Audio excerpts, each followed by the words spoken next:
Hey, what's up, fam? Thank y'all for tuning in once again. As always, be sure to like, share, comment, and subscribe. And when you do subscribe, hit the notification bell so every time I drop a video, you will be the first to know about it. So, for the past few years, we've all heard the videos, seen the YouTube, the Instagram, TikTok. Everybody is a relationship expert.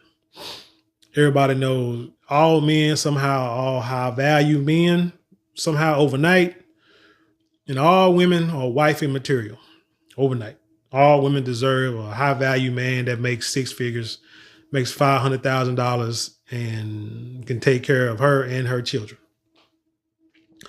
It's amazing. All men are high value, and they expect to have the epitome of all women. It's crazy. But anyway, the other day, this story came across one of my news feeds, and I wanted to read it, and I want to see what your take on it is, because it's about the qualities that actually make a woman wife of material to a high value man. Now, I feel, my feelings on the term high value, because I understand what the Kevin Samuels definition is, and I get it. That's what he want to use. What did he say? Like making a certain amount of money for so many years, not an athlete or entertainer, somebody who makes like big decisions, known in like the upper echelon of the crowds, well, businesses and the community and things like that.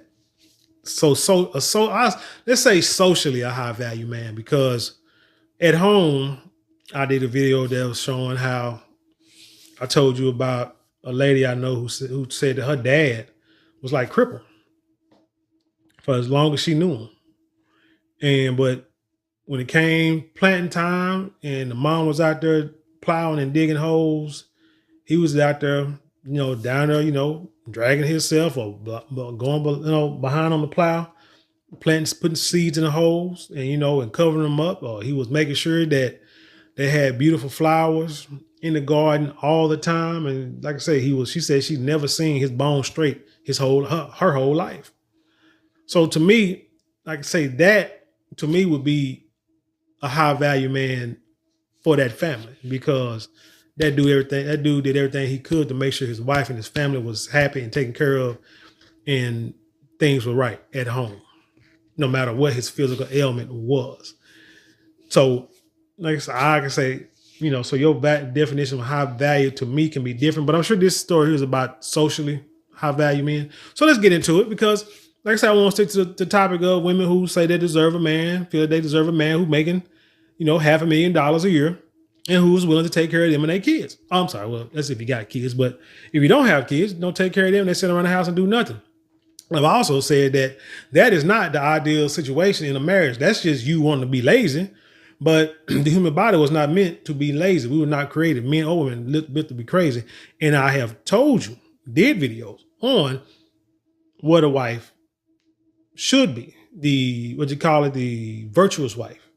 How the virtuous wife don't sit at home. She makes sure the home is taken care of. She makes sure she got like maid service that take care of the house, but she makes sure her husband and kids are fed. She goes out into the fields, buys land to where she can plant like vineyards and stuff, grow grapes, stuff like that, so she can sell them.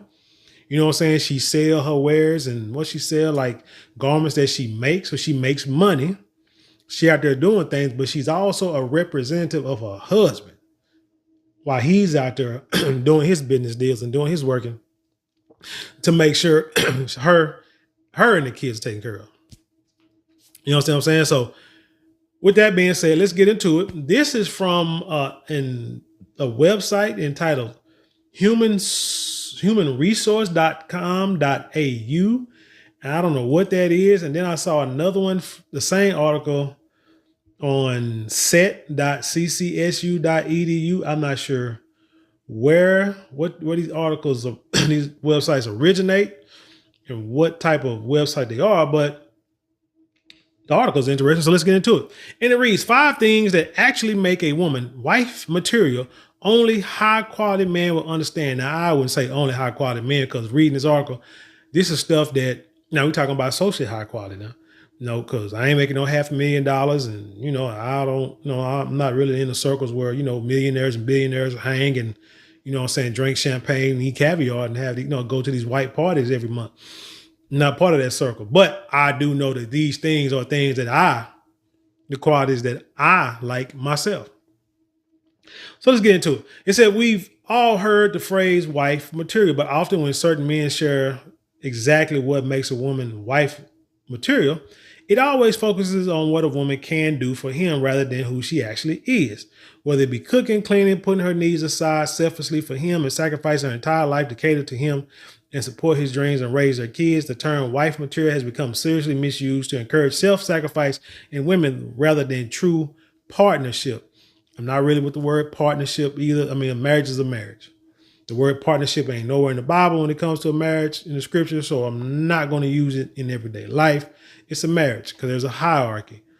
I mean, you can, if you want to say it's a partnership, but I own 75% of the stake in this and you own 25% of the stake in this, so my votes count more than yours, although I will take what you say in consideration and everything you can bring into this partnership is only going to help me, and but I'm definitely, I'll say like this, what you bring into, forget the word partnership, what you bring to the marriage, it needs to help benefit me because what I have is most definitely going to benefit you. Guaranteed. Guaranteed. If what I do does not benefit you, because I can do what I do without you. I mean, seriously. And a lot of men think like that. Really don't need, but we do need you because we do want to have, when we get to a certain age, we want to have a legacy. We want to have children to pass on, our lineage. We don't want to be the last one. We don't want to die. We don't want our names to die, period. That's a way a man thinks. And again, that's scripturally too. But besides that, the obvious, like I say, things that needs to be done, I don't specifically need you to do them in order for me to thrive and succeed out here in the world. But so when you do become one with me, you have to bring something that's going to benefit me. And that's a question, seriously, if people who are married in relationship have a serious drag down, not fighting, but argument about the marriage and good and bad and stuff like that, ask each other. Well, say it like this. Ask each other to ask yourself, what do you do to benefit me? How do you benefit me in this relationship? And I mean, that's for the man and the woman to ask each other that question. And you should be able to do it like this.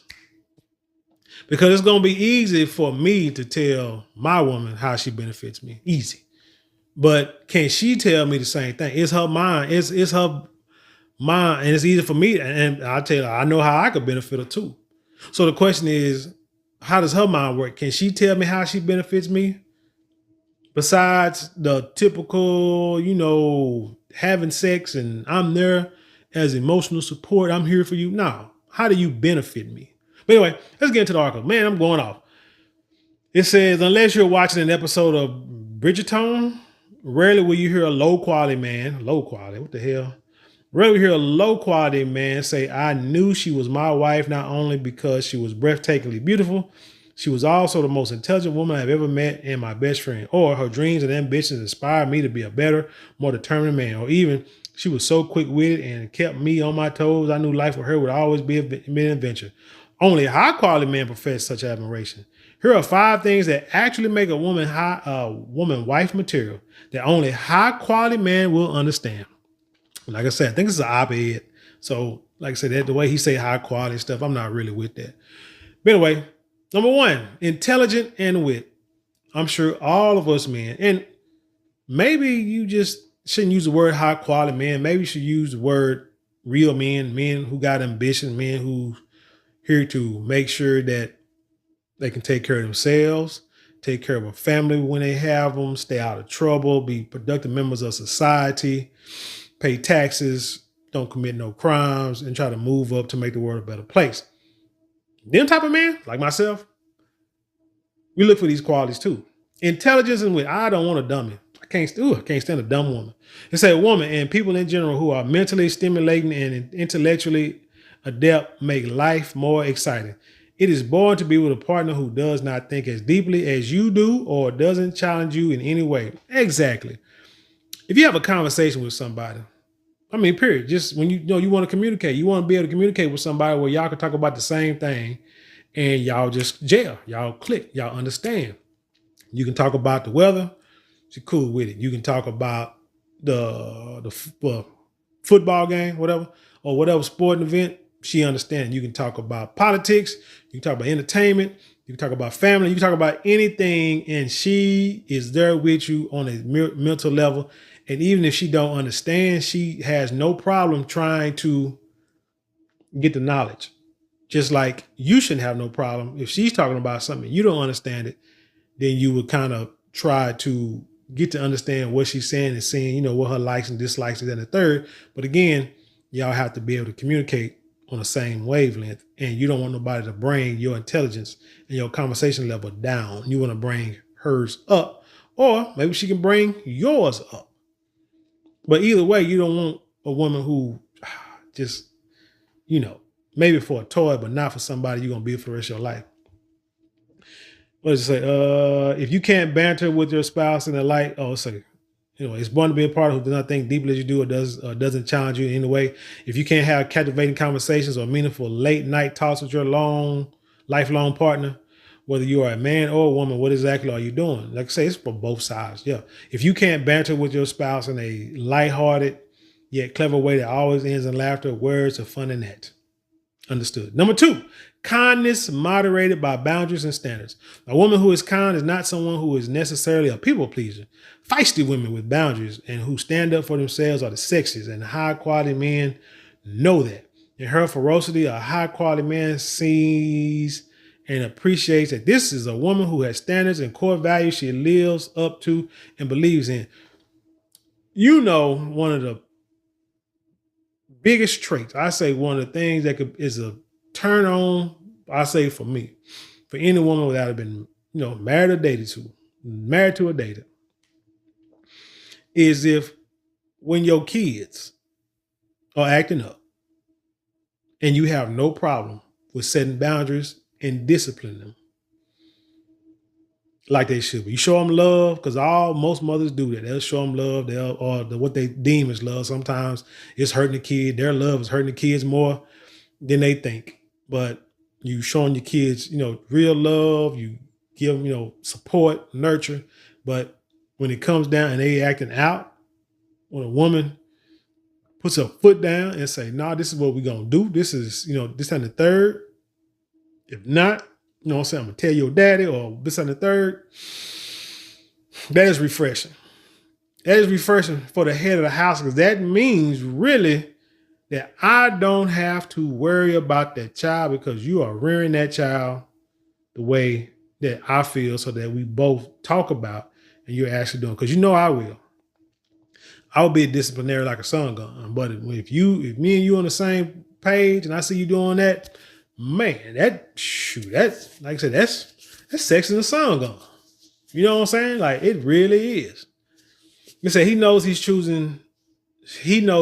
choosing him, not because she has to and will put up with anything, but because she wants marriage because she wants marriage any man is willing to settle. It is because he met her high standards, and this gives him a sense of pride. That's what it is. Yeah, pride. Okay, I like that. Not really. I don't like pride. That's one of the 7 deadly sins, but you know what I'm saying. Ambition. A partner who has her own dreams and life outside of a marriage and partnership is inevitably someone who excels in her relationships precisely because she doesn't make it her main focus.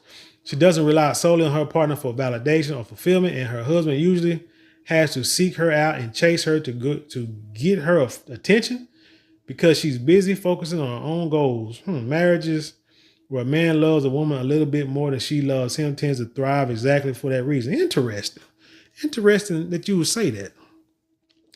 Where a man loves a woman a little bit more than she loves him. Well, the thing about it is, men really don't care about love. It's about respect and loyalty. Really, that's what we want. That love. I mean, we don't want you to disrespect us and treat us like crap. But lack of respect, that's a problem. Lack of loyalty, that's a problem. You understand what I'm saying? Because as a man, I know, like for myself, I give my all. I'm gonna give my all to make sure that my house is taken care of. Business, take care of business.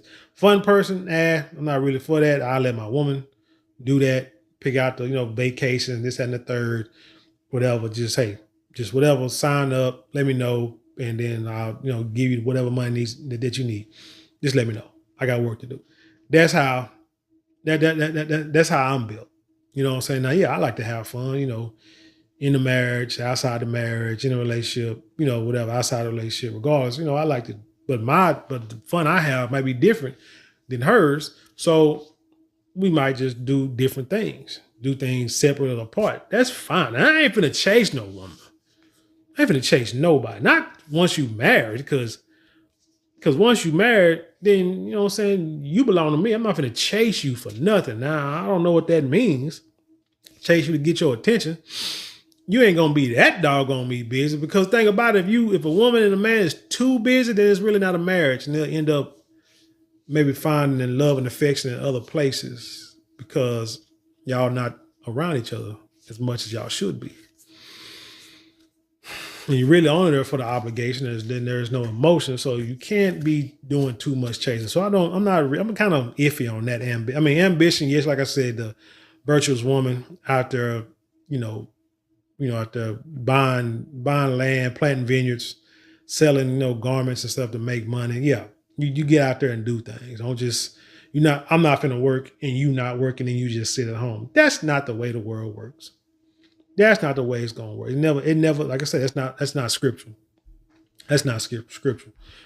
A sense of adventure and boldness. There's a reason why the old adage, men love crazy women, exists. Oh yeah, we love crazy women, especially like us, like black men. Sure, we love them, like them getting them hood girls. Man, gotta act a fool. But that's not good. But it's just that them endorphins and that adrenaline that be going, that turn you on. There's a reason why the old adage, men love crazy women, exists. It's true in a way. Women who are bold and adventurous, think outside of the box, and who are just as more sassy and unhinged than the rest always stands out. They are vibrant and unique and bring joy and enthusiasm to every room they walk in. Plus, you never want to cross them, and they keep you on your toes. They love introducing new ideas, travel plans, ventures into the mix. They're the ones suggesting a spontaneous trip to Paris. High value man. Dancing with you until 4 a.m. in a club, and the ones who are snuggling up to you for a movie marathon. As long as you like to have fun with women, they cool with you. That's something so you take care of business, take care of your bills, take care of the family, and then you want to have fun with them. They, they'll do anything for you. They'll do anything for you. So that's understood. Life with them is just a tad unpredictable, and that's just the right amount of romance and thrill that is needed to keep a marriage alive. and that's true. Like I said, you don't want a woman just crazy, like want to fight, cussing people out, want to fight all the time, still got those junior high school ways, and then they in their 30s and 40s doing the same crap, acting a fool, pissed off about everything in the world and can't wait to get with somebody, to throw down with somebody. Nah, that kind of stuff, the older I get, we can dismiss that. And finally, honesty, not unconditional love. See, that's what I'm saying. Many people assume marriage best thrives on unconditional love. I don't. But a woman, because marriage is about duty. I always remember that marriage is about duty. It's like love and fun. That's like at the bottom of what marriage is. But a woman who easily forgives and forgets, or one who doesn't expect anything out of you, is not the one you want to spend the rest of your life with. That's what I say. And I don't see why women like to be with dudes like that anyway. You see these women, they either get married or they have kids by dudes who ain't about anything.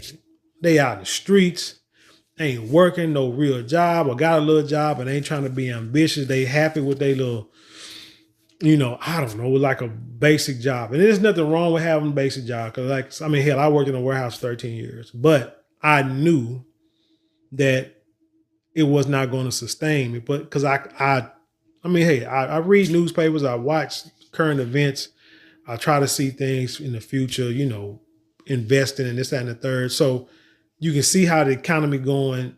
And I'm like, this warehouse job is not going to sustain me, not with no two little girls.